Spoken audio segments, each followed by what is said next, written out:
제7과 화근, 아스돗 첫 번째 시간입니다. 우리가 지금 우리의 신앙의 성장의 과정에서 우리에게 자주 일어나는 실패를 성서에 나타난 여러가지 좋은 사례들을 들어 점검해 오고 있습니다. 여호수아가 하나님의 약속대로 가나안 땅에 들어가서 그 땅을 탈취하는 중에 모두 진멸하라는 하나님의 명령에도 불구하고 남겨놓았던 세 성읍이 있습니다. 곧 가사와 가드와 아스돗입니다. 이 세 성읍이 어떻게 이스라엘 백성들에게 화근이 되었고 그들의 신앙 성장에 어려운 문제들로 성장케 되었는가 하는 부분을 몇 회에 걸쳐서 강의해 오고 있습니다. 이제 제7강에서는 그 마지막 성읍인 아스돗에 관한 것을 살펴보도록 하겠습니다. 사무엘상 41절에 아스돗 사건이 기록되어 있습니다. 사무엘의 말이 온 이스라엘에 전파되니라. 이스라엘은 나가서 블레셋 사람과 싸우려고 에벤에셀 곁에 진치고 블레셋 사람은 아벡에 진쳤더니 이스라엘을 대하여 항우를 벌이니라. 이렇게 두 민족이 싸웠는데 이 싸움에서 이스라엘이 4,000명의 사상자를 내고 패퇴합니다. 화가 난 이스라엘 백성들이 우리가 블레셋에 질 수 있느냐라고 해서 착안해낸 그 다음 전략이 하나님의 언약궤를 가지고 오는 것이었습니다. 언약궤를 가지고 올 때 이스라엘의 사기가 다시 충천하고 모든 사람들이 이길 수 있다는 확신 속에 있었습니다만 4장 10절의 기록은 이렇게 되어 있습니다. 블레셋 사람이 쳤더니 이스라엘이 패하여 각기 장막으로 도망하였고 살육의 심이 커서 이스라엘 보병에 엎드린 자가 3만이었으며 이렇게 이스라엘 군대가 대단히 많이 죽었다고 기록하고 있습니다. 사람만 3만 명이 죽었다는 것이 별것 아닌 것 같이 보일지 모르나 알렉산더 대왕이 동방 출정을 나섰을 때 그가 최초로 데리고 간 병력이 3만 5천 명밖에 안 됩니다. 그러니까 3만 명이 죽었다는 것은 대단히 많이 죽은 것입니다. 이 싸움으로 인해서 블레셋이 이스라엘을 이겼을 뿐만 아니라 5장을 읽어보면 우리가 생각해 보려고 하는 아스돗 사건이 바로 이것과 연결되어 기록되어 있음을 볼 수 있습니다. 또 5장 1절에는 이렇게 기록이 되어 있습니다. 블레셋 사람이 하나님의 궤를 빼앗아 가지고 에벤에셀에서부터 아스돗에 이르니라. 블레셋 사람이 하나님의 궤를 가지고 다곤의 당에 들어가서 다곤의 곁에 두었더니 이하의 내용은 성서를 읽어보기 바랍니다. 이 사건으로 인해서 이스라엘 백성이 기가 죽습니다. 여호와의 궤를 빼앗긴 것은 실로 엄청난 충격이었습니다. 이스라엘 백성 모두는 정말 풀이 죽어서 어찌할 바를 모르게 되었습니다. 그러나 에벤에셀의 이 전투가 왜 이스라엘 백성에게 패배로 기록되고 우리한테 중요한 메시지로 부각되는가 하는 것에는 몇 가지 이유가 있습니다. 우선 에벤에셀이라는 지명이 갖는 뜻 때문에 그렇습니다. 에벤에셀이라는 뜻은 하나님이 여기까지 우리를 도우셨다라는 뜻입니다. 과거에서 현재에 이르는 이 시점까지 도운 것으로 미래가 약속되는 것은 아니라는 내용을 이 본문만큼 멋있게 설명하고 있는 곳도 아마 없을 것입니다. 어제의 승리와 오늘의 승리가 내일의 승리를 기약하지 않는 것이 신앙생활의 싸움입니다. 하나님이 도와오신 이곳서부터 여호와의 언약궤를 빼앗겨 적군의 수중에 들어갔을 뿐만 아니라 치욕스럽게도 다곤의 신전에 바쳐지는 불상사가 생겨나는 싸움이 아스돗 싸움입니다. 또 아스돗의 뜻은 재미있게도 요새입니다. 적군의 요새가 이스라엘군의 최강의 힘으로도 파괴되지 않을 뿐만 아니라 오히려 언약궤를 빼앗기는 치욕을 당하게 됩니다. 지금까지 우리가 화근이라는 제목으로 세 도시를 살펴보았는데요. 가사와 가드, 그리고 이 시간에는 아스돗이라는 도시에 대해서 살펴볼 거예요. 가사와 가드. 가사는 삼손이 가사에 사는 여인 드릴라에게 속아서 크게 낭패를 당했던 사건을 나타내고 있고, 가드는 블레셋 민족의 거인이었던 골리앗과 그의 형제들을 배출한 도시였어요. 만약에 다윗이 없었다면 골리앗으로 말미암아 이스라엘 백성들은 크게 전쟁에서 패하게 됐을 거예요. 그 사건이 가사와 가드라는 도시를 남겨두었기 때문에 발생한 것인데, 이 두 도시는 여호수아 시대 때 전복할 수 있었던 도시였음에도 불구하고 작은 타협, 여기까지 했으니까 잠깐 쉬자, 여기까지만 하자, 이러한 안일한 태도로 말미암아 가사와 가드라는 도시, 아스돗이라는 도시를 점령하지 못해서 이스라엘 백성들이 역사적으로 두고두고 큰 고통을 당하는 그러한 가시가 돼요. 오늘 배우는 아스돗은 사무엘 시대 때 있었던 이야기인데, 이스라엘 백성들과 블레셋 민족이 전쟁을 벌이게 되는데 그 전쟁에서 크게 패배해요.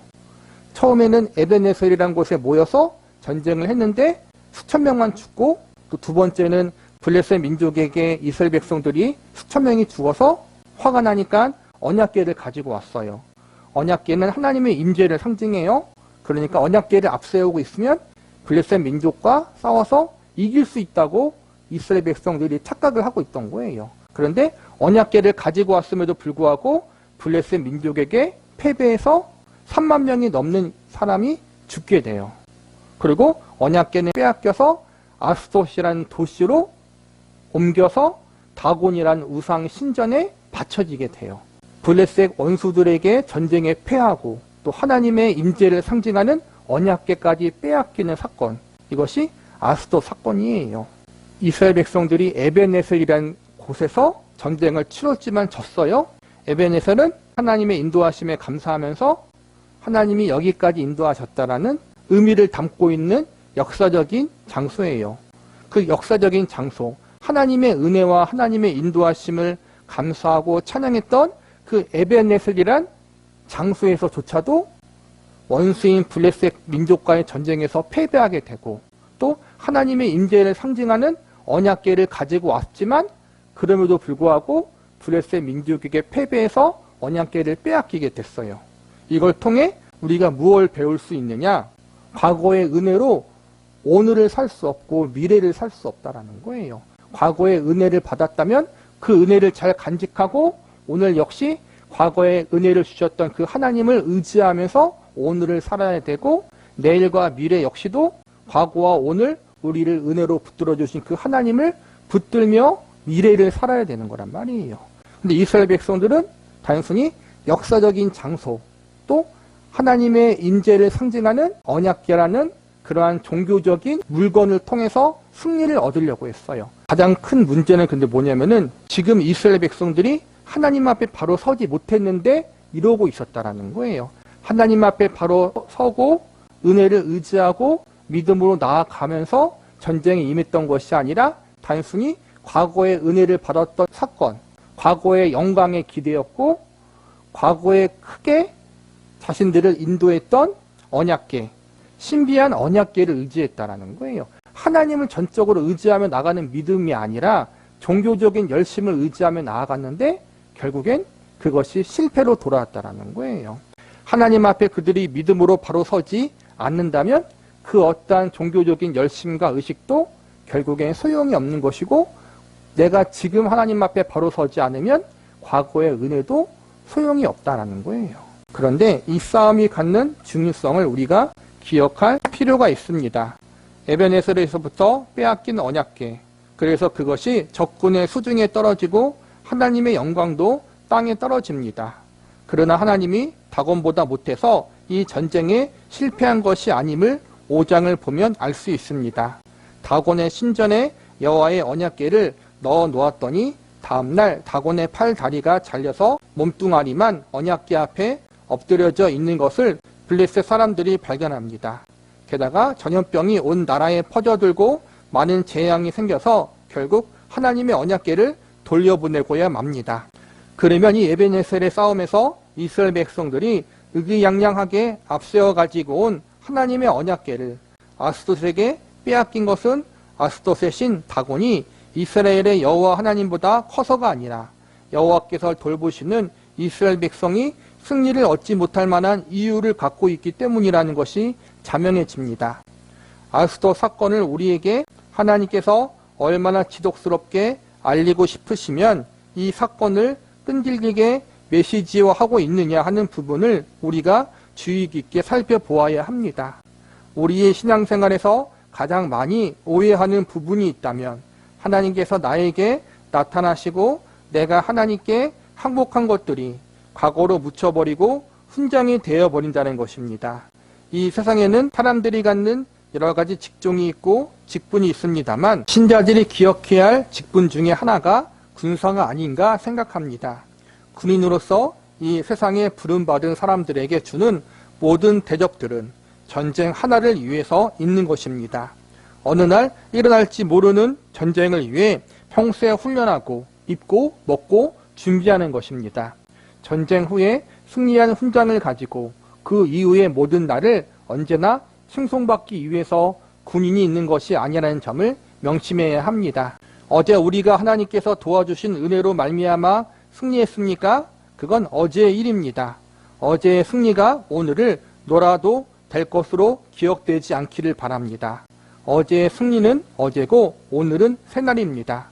오늘은 오늘로서 하나님 앞에 싸워야 할 신자의 싸움이 있을 뿐입니다. 어제 승리한 것으로 오늘 하루는 마음 놓고 놀아도 된다고 우기지 마십시오. 바로 이 싸움을 가리켜 에베네셀 싸움이라고 합니다. 여기까지 도우신 것으로 어제까지 도와오신 것으로 오늘과 내일을 대체하지 마십시오. 어제까지 도움받은 것으로 오늘과 내일의 승리를 위한 원리를 배워야 합니다. 어떻게 했을 때 우리가 신앙생활의 승리를 취득했는가를 과거의 경험 속에서 추출해내야 합니다. 그래서 그것으로 오늘을 살아야 합니다. 어제 승리한 것을 오늘 붙여놓고 앉아있지 말라는 말씀이 에벤네셀의 전투입니다.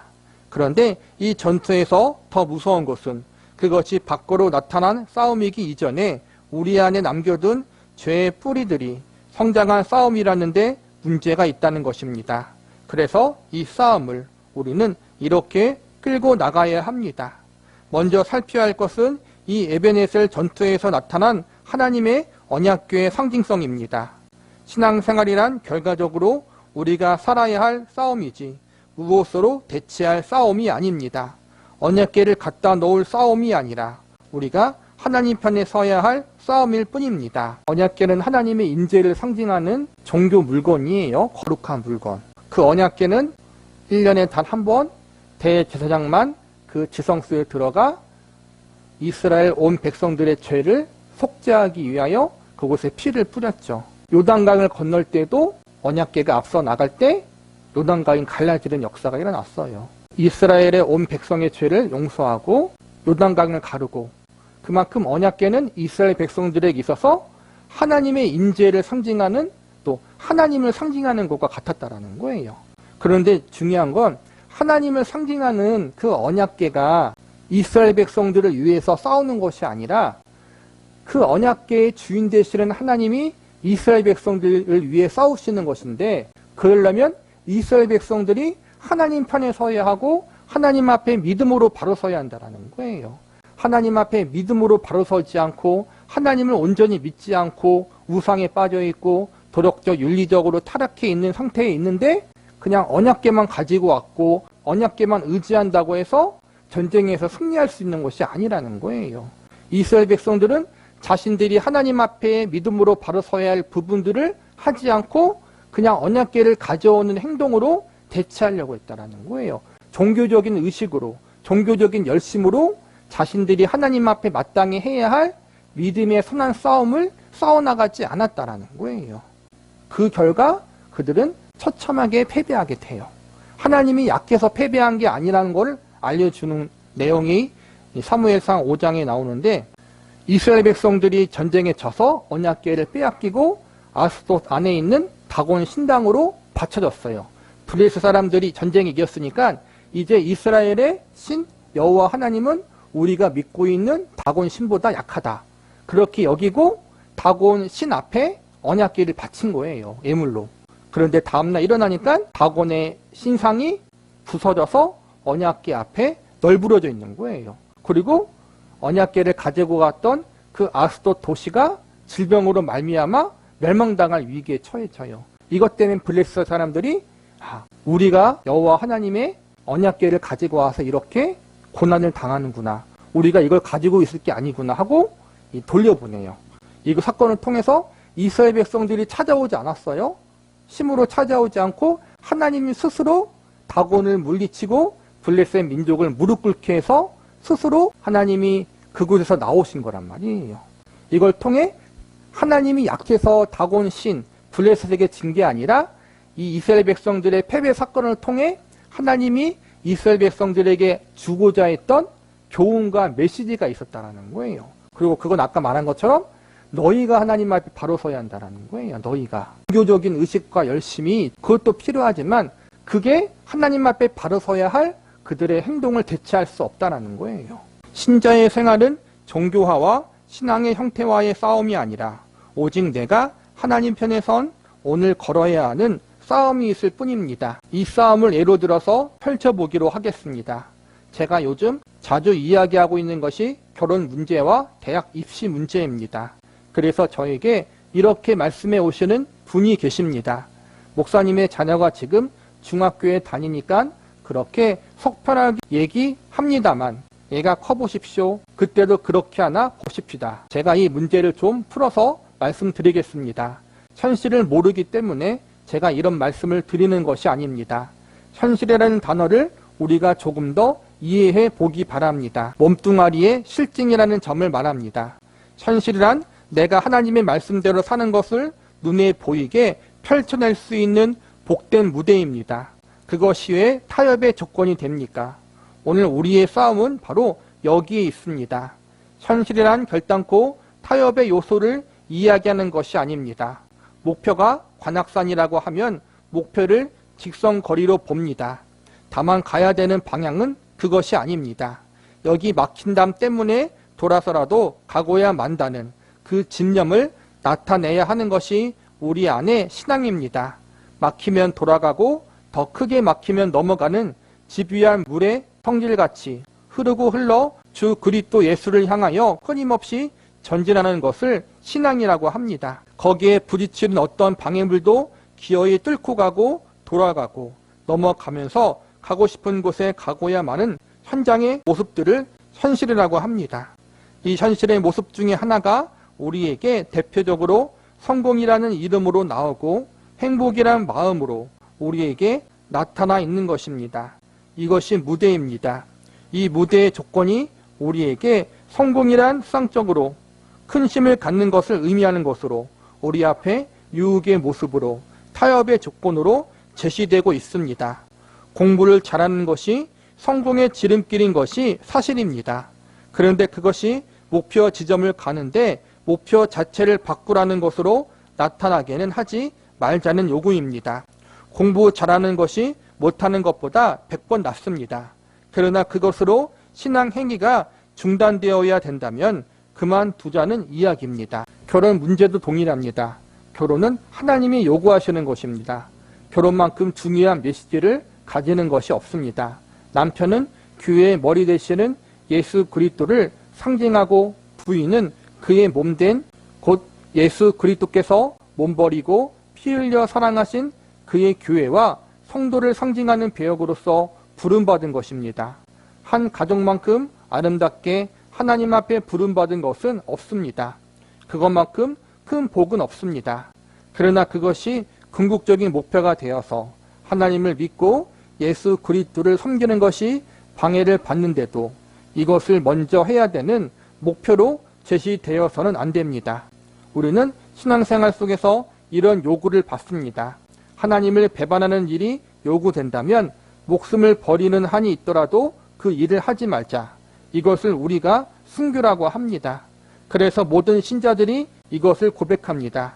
그런데 곧 이렇게 결심해 버립니다. 예수를 잘 못 믿는 한이 있어도 자녀를 인류 대학에 보내야겠다. 예수를 잘 못 믿는 한이 있더라도 일단 결혼을 해야겠다. 참으로 슬픈 일입니다. 이런 것과 똑같습니다. 어느 날 길을 가는데 강도가 권총을 들이대고 위협합니다. 목숨을 내놓겠느냐, 돈을 내놓겠느냐. 예전에는 누구나 돈을 내놓겠다고 했습니다. 그러나 요즘에는 목숨을 내놓겠다고 합니다. 목숨보다 돈이 귀한 세상이 되었습니다. 물론 이것은 만화에 나오는 회화에 불과합니다. 그러나 동일한 이야기를 우리가 실제로 하고 있지 않습니까? 목숨을 내놓겠는데 결혼은 못 내놓겠습니다. 목숨은 내놓겠는데 인류 대학은 못 내놓겠습니다. 심각한 싸움입니다. 우리가 정말 목숨을 건 신앙인들입니까? 그러면 우리가 하나님을 사랑한다는 증거가 우리의 어디에 있습니까? 우리에게 펼쳐진 현실은 하나님을 사랑하는 것을 방해하는 조건이 아닙니다. 이 현실이야말로 우리가 하나님의 편인 것을 나타낼 수 있는 유일한 무대라는 점을 놓치지 마십시오. 우리가 인생을 살아가는 건 궁극적으로 하나님께 영광을 돌리고 하나님을 기뻐하기 위해서예요.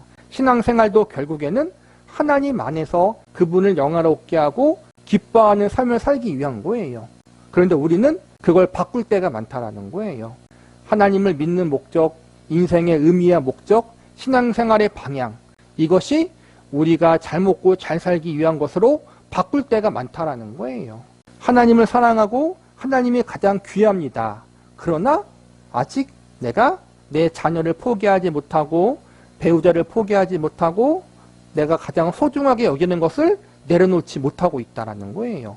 양다리 걸치고 있다는 거예요. 양다리를 넘어서 내가 가장 소중하게 여기는 것을 이루어내는 성공의 도구로 신앙을 이용하고 하나님을 이용할 때가 있다는 거예요. 아스도 사건, 가사와 가드 사건이 그거예요. 내가 하나님 앞에 내려놓지 못한 것이 있다는 거예요. 내려놔야 되는데 지금 당장 그것을 내려놓지 않고 살아도 큰 문제가 없어요. 당장 교회를 다니고 신앙생활을 하고 그러는 데는 지장이 없어요. 그런데 계속해서 배웠듯이 10년, 20년 시간이 지나면 내가 내려놓지 못한 그 작은 것이 나중에 커서 우리 신앙생활에 가시가 되고 장애물이 되고 방해물이 되는 거예요. 자식을 하나님 앞에 내려놓지 못하고 배우자를 내려놓지 못하고 가족을 내려놓지 못하고 물질을 내려놓지 못하고 내 명예와 내 성공, 욕심을 내려놓지 못해요. 그 상태로 처음에 예수님 믿는 데는 문제가 없어요. 교회 다니고 신앙생활을 하는데 문제가 전혀 없어요. 그런데 그것이 10년, 20년, 30년 지나고 나면 그것이 나중엔 커져버려서 내 신앙생활에 큰 장애물이 되고 방해 요소가 될 수 있다는 거예요.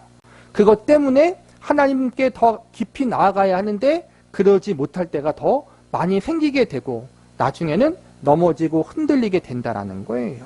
우리의 신앙의 의미, 삶의 목적이 무엇인지, 내가 하나님 앞에 내려놓지 못하는 부분이 무엇인지 이것을 우리가 잘 점검할 수 있어야 돼요.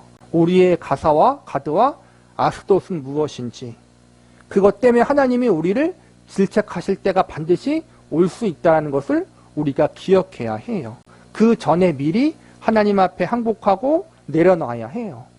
내려놓는다고 해서 그것 자체를 우리가 무시하는 게 아니잖아요. 자식의 문제, 배우자의 문제, 가족의 문제, 물질의 문제 다 우리가 살아가는데 필요하고 중요한 거예요.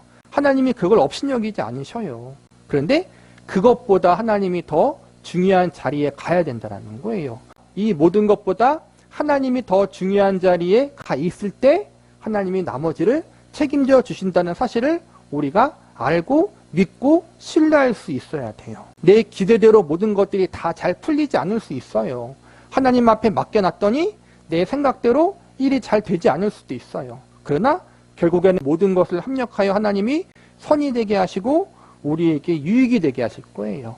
내가 바라는 대로, 내가 기대하는 대로 이 땅에서 내가 이상치로, 목표치로 잡고 있는 인생과 가정과 삶의 모습들이 있는데 그렇게 안 될 수도 있어요.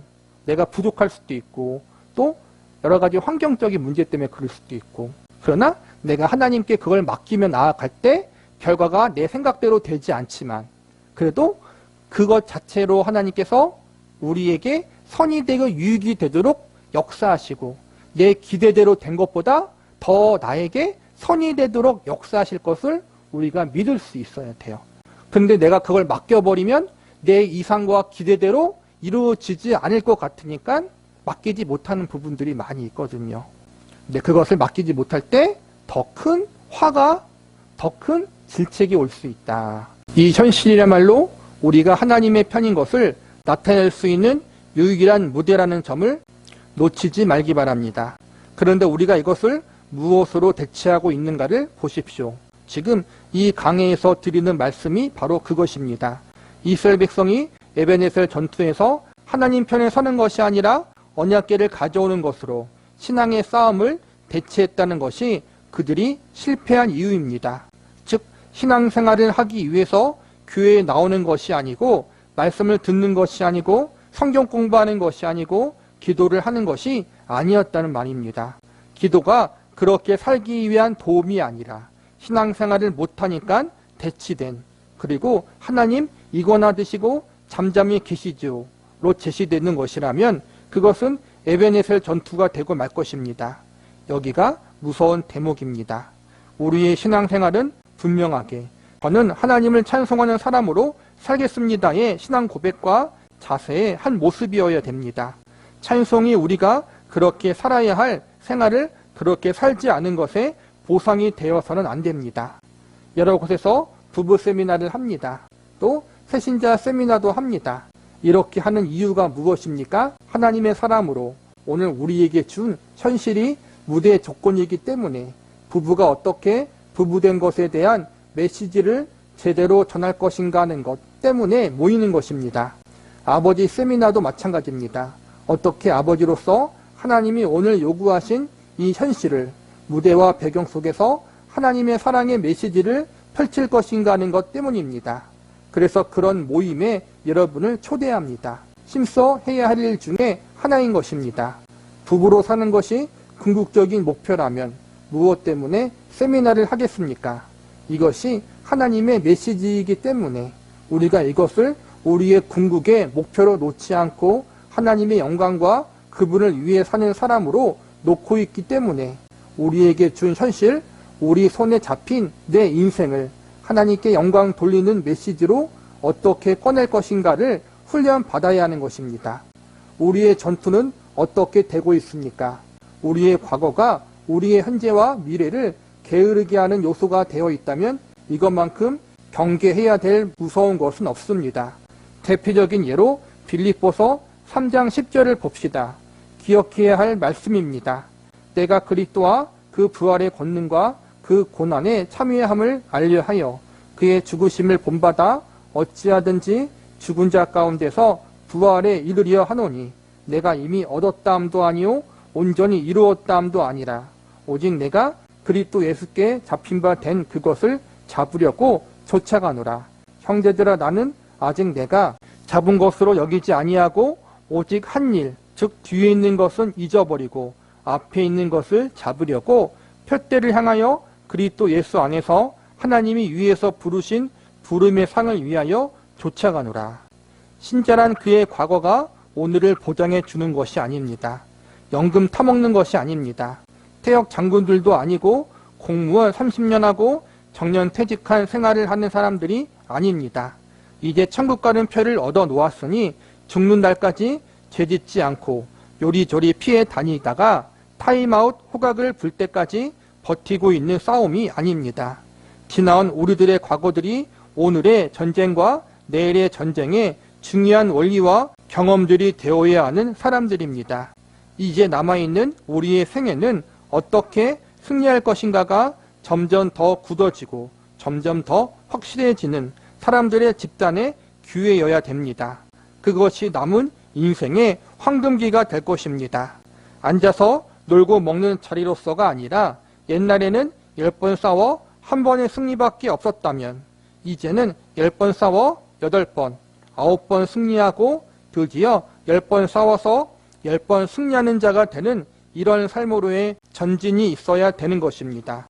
그것이 우리의 기대여야 합니다.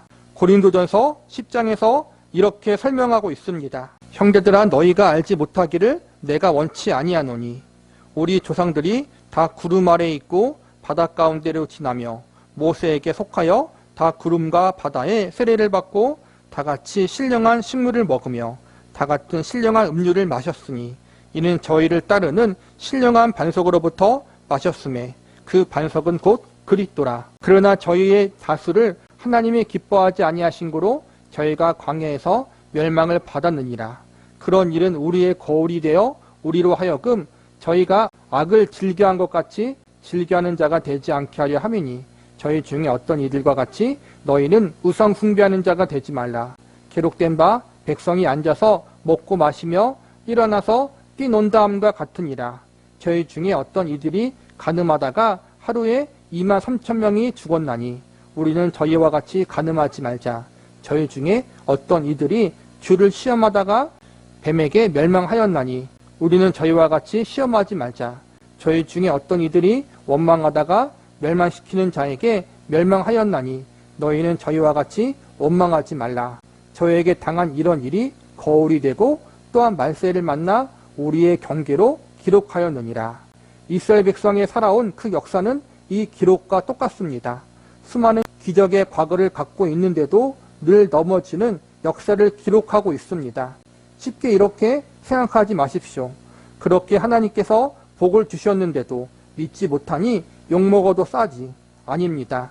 이스라엘 역사가 그것만 있는 것이 아닙니다. 이 약속을 이렇게 분명히 증거하고 있는 것입니다. 과거에 어떤 기적의 경험이 있을지라도 지금은 언제나 지금이라고 말입니다. 지금 하나님 편을 들지 않으면 언제나 얻어 터진다고 말입니다. 그것이 우리 앞에 무거운 교훈으로 펼쳐진 이스라엘의 역사입니다.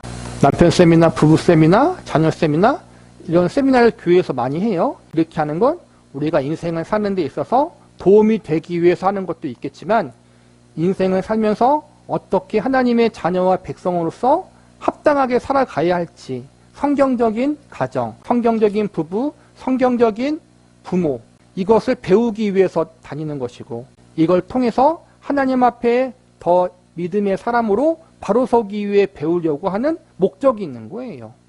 뱀을 위한 배움이 아니라는 거예요.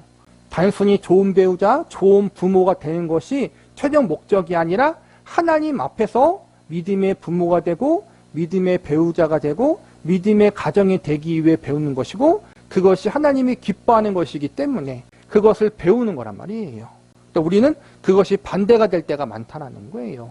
단순히 좋은 가족을 위해서 좋은 배우자가 되기 위해서 이 땅에서 그냥 좋은 소리 들으며 잘 사는 존경받는 사람이 되고 싶은 그런 마음이 더 앞설 때가 있어요. 그것 자체가 목적이 되어서는 안 된다. 우리가 하나님을 목적으로 삼고 그 하나님 안에서 믿음으로 바로 서게 된다면 나머지는 저절로 따라오게 되어 있다는 거예요. 우리는 성숙으로 부름받았어요.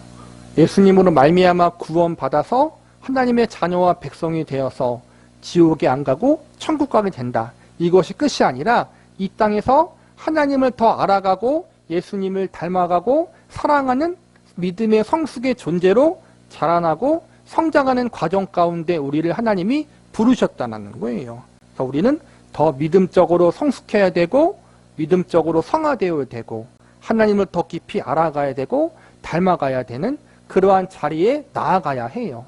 과거에 받았던 은혜로 만족하고 거기 과거의 영광에만 머물러 있는 것이 아니라 믿음으로 앞으로 나아가야 한다는 거예요. 과거의 영광, 과거의 은혜만 의지하고 오늘 우리가 종교적인 열심과 형식과 의식에만 열심으로 붙어 있다면 우리가 자칫 잘못하면은 넘어질 수 있고 실패할 수 있어요. 과거의 영광, 과거의 은혜는 교훈이에요. 과거에 하나님이 나를 은혜로 붙잡아 주셨다. 그 하나님을 내가 지금도 그리고 앞으로도 의지하며 나아가야 한다. 이걸 배우는 교훈이라는 거예요. 그 은혜, 과거의 은혜 자체, 과거의 영광 자체만 바라보는 것이 아니라 그걸 통해 오늘을 살아가는 교훈을 배울 수 있고 오늘을 살아가는 신앙의 성숙을 배울 수 있어야 되는 거예요. 과거의 은혜와 영광으로만 의지하며 살았던 이스라엘 백성들이 현재 그 에베네셀의 하나님, 지금까지 나를 인도하신 하나님이 지금의 나의 하나님이 되지 않고 과거의 하나님으로 머물러 있고 나는 과거의 유산만 물려받아서 그 유산만 붙들고 하나님 앞에 믿음으로 바로 서지 못하고 종교적인 열심으로만 살아갈 때 하나님은 이스라엘 백성들을 혼내시고 질책하셨어요. 우리도 과거의 영광과 과거의 은혜만 의지하고 그 자리에 머물러 있지 말고 과거의 은혜를 주시고 과거의 영광 주시긴 나를 만나셨던 그 하나님을 지금 만나고 지금 의지하고 그 하나님의 은혜를 지금 맛볼 수 있는 사람들이 되어야 해요. 앞으로도 마찬가지고요.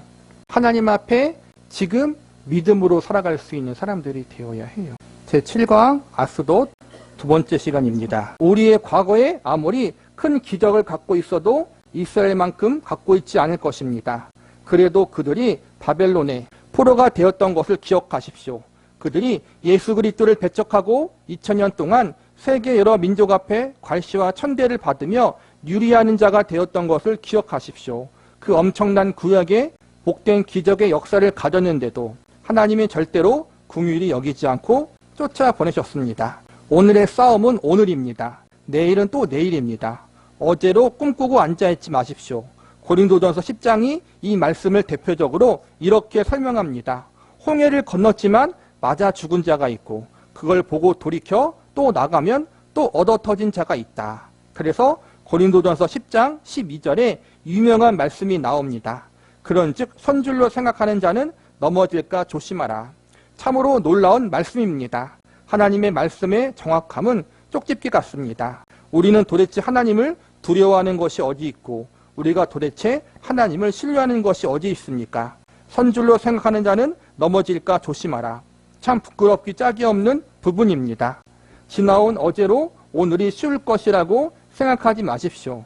그것으로 말미암아 오늘을 승리해야만 합니다. 그래서 다음 13절에 이렇게 나옵니다. 사람이 감당할 시험밖에는 너희에게 당한 것이 없나니 오직 하나님은 미쁘사 너희가 감당치 못한 시험 당함을 허락하지 아니하시고 시험 당할 즈음에 또한 피할 길을 내사 너희로 능히 감당하게 하시느니라. 여기 감당할 시험이란 이런 뜻입니다. 초등학교 6년을 공부시키지 않고 중학교 시험을 보라고 하는 부모는 없습니다. 중고등학교 6년을 공부하지 않고 대학교 시험을 치라고 하는 부모도 없습니다. 마찬가지입니다. 여러분의 과거가 여러분의 과거의 교육과 훈련이 오늘 넘어야 하는 시험을 위하여 준비된 줄을 알아야 합니다. 초등학교 6학년 최고로 좋은 때입니다. 중학교에 가면 고달파집니다. 중학교 3년 그것도 좋습니다. 고등학교에 들어가면 또 고달파집니다. 교회도 그래서 늘 이런 사람들이 생깁니다. 자칭 안수집사, 자칭 목사들. 실제로는 안수집사 안 하고 목사도 안 합니다. 거기서 더 나가면 얼마나 고달픈지 아십니까? 실제로는 장로 안 하고 안수집사 안 하고 성가대 안 하고 목사 안 합니다. 더 나가면 힘들기 때문입니다. 초등학교 6학년에 머물러 주저앉아 수염이 씌어지도록 반장만 합니다. 선생님보다 더 잘합니다. 그런데 죽어도 중학교 입학은 안 합니다. 잘난 척 하지 마십시다. 성도들이 교회를 다니고 신앙생활의 연차가 쌓이면 그만큼 성숙해져야 한다는 거예요. 믿음이 성숙해지고 인격이 성숙해지고 성화된 삶을 살아야 하는데 계속 그 자리에 머물러 있다. 초등학교에만 머물러 있다는 거예요.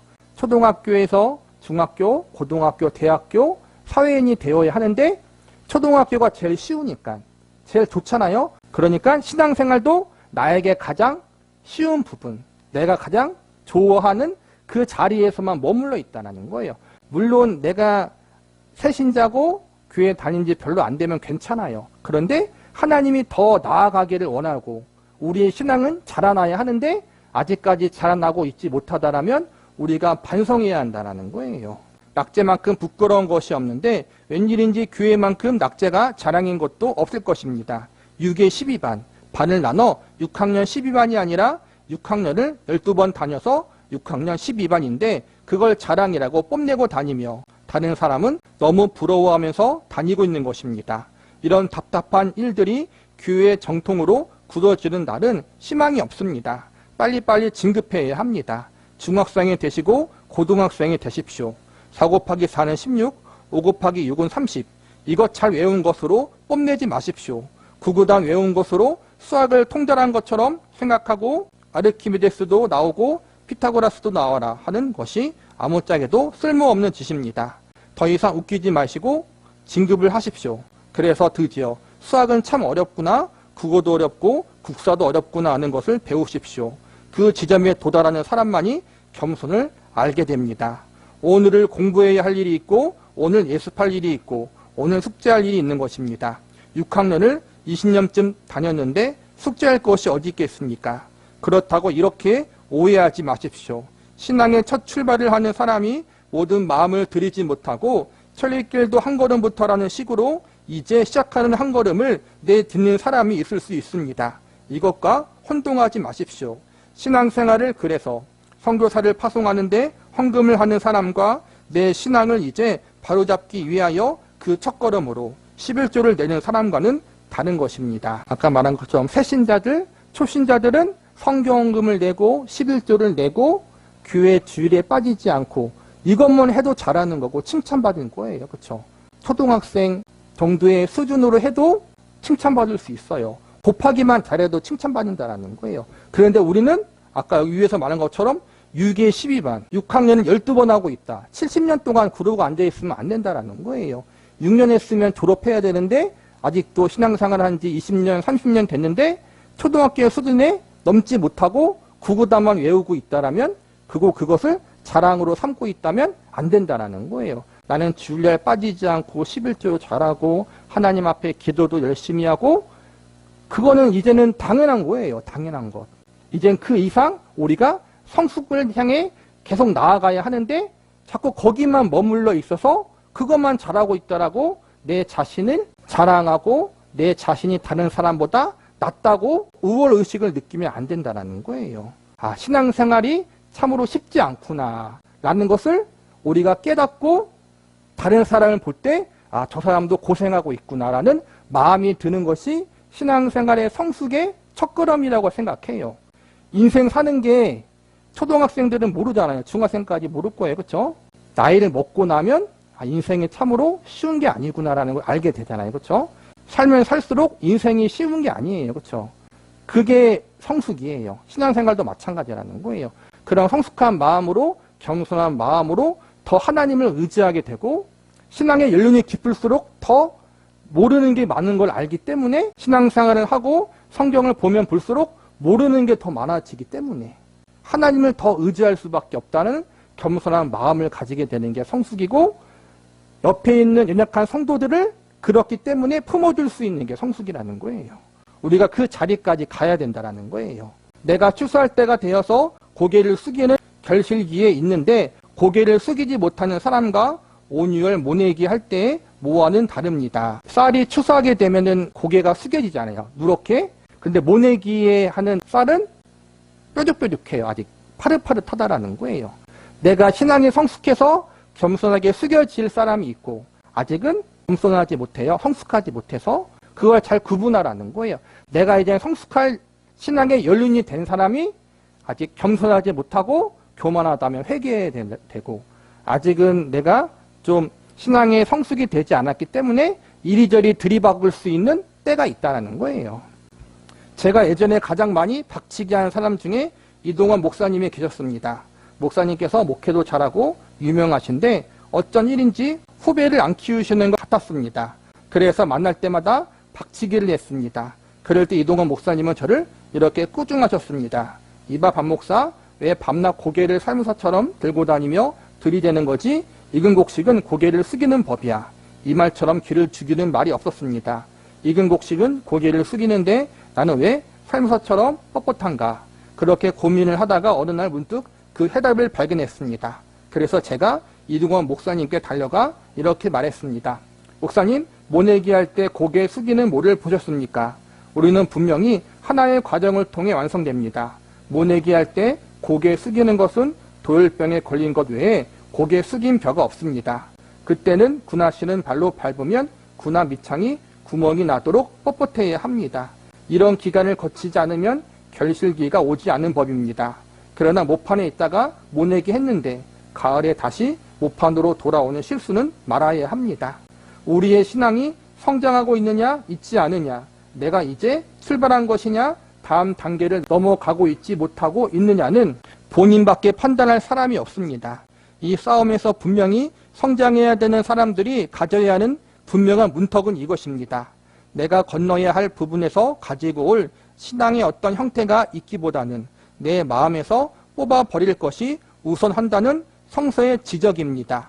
하나님 앞에 순종하여 하나님이 요구한 원칙대로 살겠다는 진실, 남아있는 세상을 향한 가치관을 뽑아버려야 하는 싸움, 이것이 없는 한 어떤 신앙의 형태를 도입해도 그건 무의미한 것이며 오히려 혼난다라는 성서는 기록하고 있는 것입니다. 오늘 이 자리에까지 오신 우리는 참 잘한 것입니다. 하나님이 우리를 여기까지 인도했습니다. 에베네셀의 하나님이십니다. 그러나 여기에다 말뚝을 박아놓지 마십시오. 늘 밀고 나가십시오.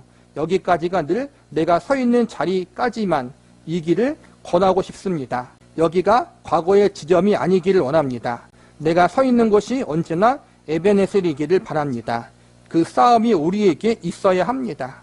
그리고 현실은 그것을 증명해내는 무대로 매우 필요합니다.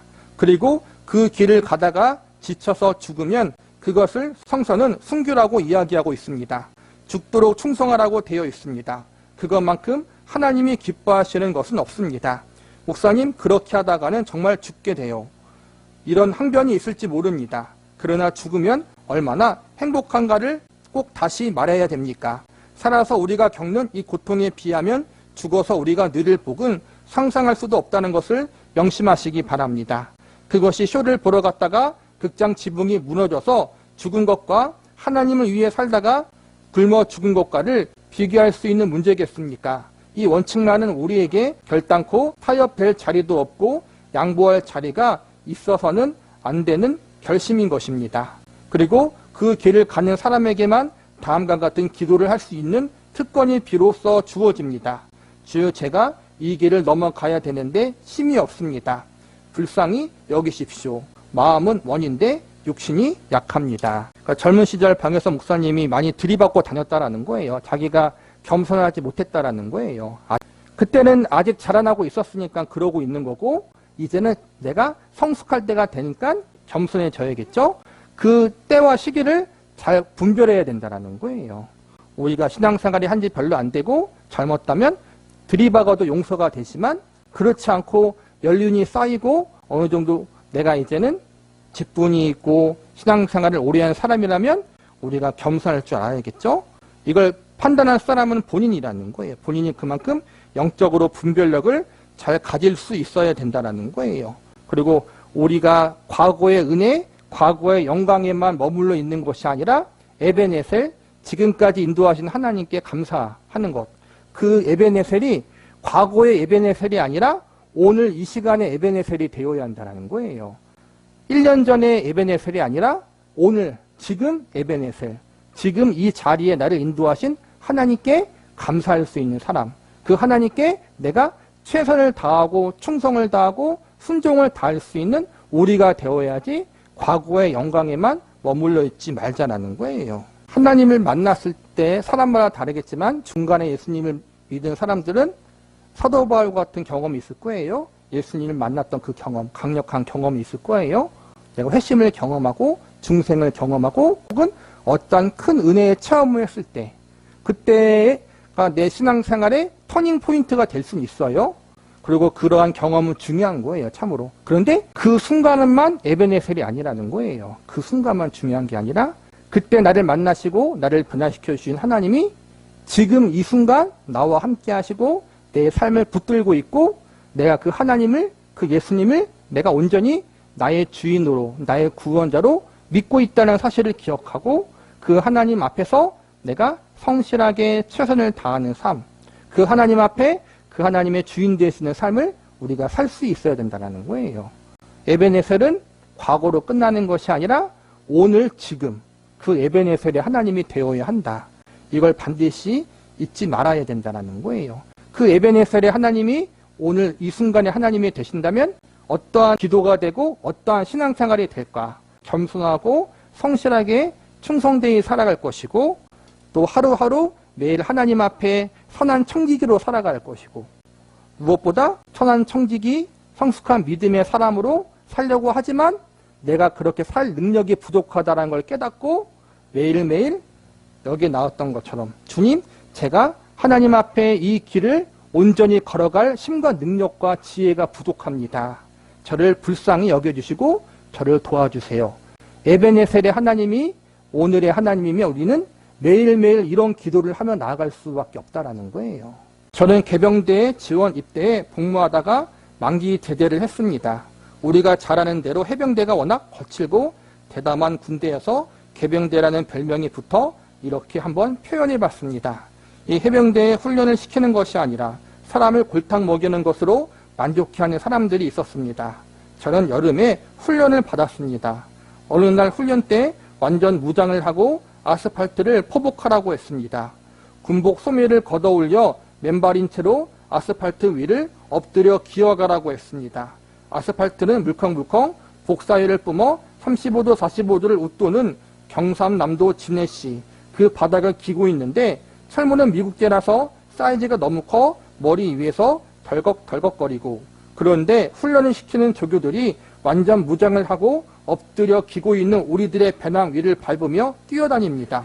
중력과 속도와 함께 70kg 이상의 무게가 뚝 떨어지듯 질밥히니까 창자가 나왔다 들어갔다 합니다. 또 일어나서 헐떡헐떡 구보를 뛰어갈 때 허파가 나왔다 들어갔다 합니다. 그런데도 낙오를 하지 않는 이유는 단 하나입니다. 낙오에서 당하는 것이 뛰다가 죽는 것보다 훨씬 더 힘들기 때문입니다. 그런데 재미있는 것은 낙오에서 얻어맞아 죽을 지경이 된 사람은 있어도 뛰다가 허파가 터져 죽은 사람이 없다는 것입니다. 드디어 뛰는 것이 낫다고 결심을 굳힙니다. 제가 한 말씀만 결론으로 드리려고 합니다.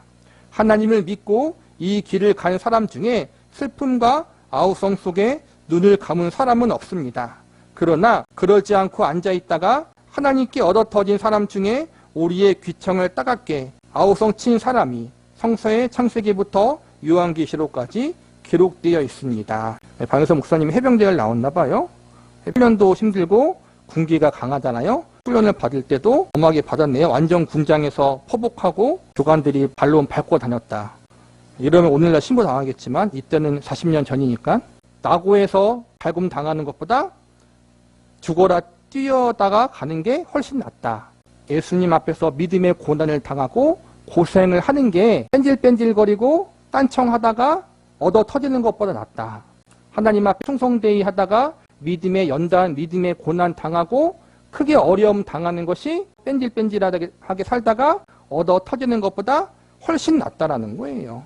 하나님을 신뢰하고 믿음으로 산 사람 중에 후회한 사람은 아무도 없다라는 거예요. 아무도 슬픔의 아우성을 치면서 후회로 인생을 마감한 사람은 없다.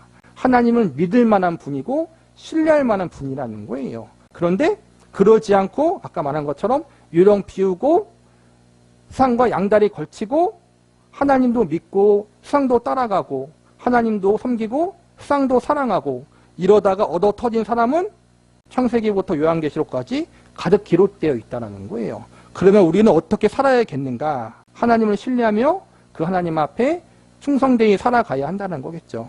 이제는 우리 각자 판단할 문제입니다. 우리가 걸어야 할 길에 대해서 하나님이 놔두시지 않는다는 것을 염두에 두시고 그 다음에 우리의 만수무강을 위해 알아서 결단을 해야 합니다. 성경에 나타난 이 모든 저주들과 이 처참한 기록들이 여러분 일기책에는 생겨나지 않아야 될 것이 아닙니까? 우리 모두는 믿음의 싸움 그리고 그 승리의 계가를 우리의 현실 속에 펼쳐 보이도록 초청을 받은 특권을 가진 복된 자녀들입니다. 그 복을 놓치지 마시기 바랍니다. 그러니까 만수무강이라는 것이 아까 말한 것처럼 믿음의 고난을 당하고 믿음의 시련을 당하는 것이 하나님 앞에서 대충대충 살다가 하나님 앞에 질책받는 것보다 훨씬 낫다라는 거예요. 차라리 하나님 앞에 믿음의 연단을 받아라. 하나님 앞에 충성함으로 고난받는 게 훨씬 낫다. 우리가 어떤 걸 선택해야 할지는 우리의 자유의지에 달려있는 거죠. 하나님 앞에 하나님을 신뢰함으로 믿음으로 살 것인지 아니면 양다리에 걸치며 살 것인지 우리가 선택을 해야 돼요. 그런데 성경에 보니까 또 오늘 성경 공부에 나온 것처럼 가사와 가드와 아스돗 이야기를 보니까 대충대충 살다 보면 더 크게 고생하게 된다. 이왕 고생할 거 믿음으로 살다가 고생하는 게 우리에게는 너무나 좋은 일이고 그 고생이 영광의 고생이 될 수 있다는 거예요. 그러므로 우리 모두 여기에 기록되었던 화근, 과거에 정리하지 않았던 죄악의 쓴 뿌리들, 영적으로 싸움에서 이겨야 될 부분을 이기지 않고 타협했던 부분들, 과거의 영광에만 머물렀던 우리의 잘못들, 이 부분들을 우리가 돌이켜서 오늘 이 시간 하나님 앞에 충성되게 매일매일 살아갈 수 있는 사람이 되어서 믿음으로 승리하는 삶, 믿음으로 성숙해져 가는 그러한 삶을 살아갈 수 있는 저와 여러분이 되기를 기도하시겠습니다.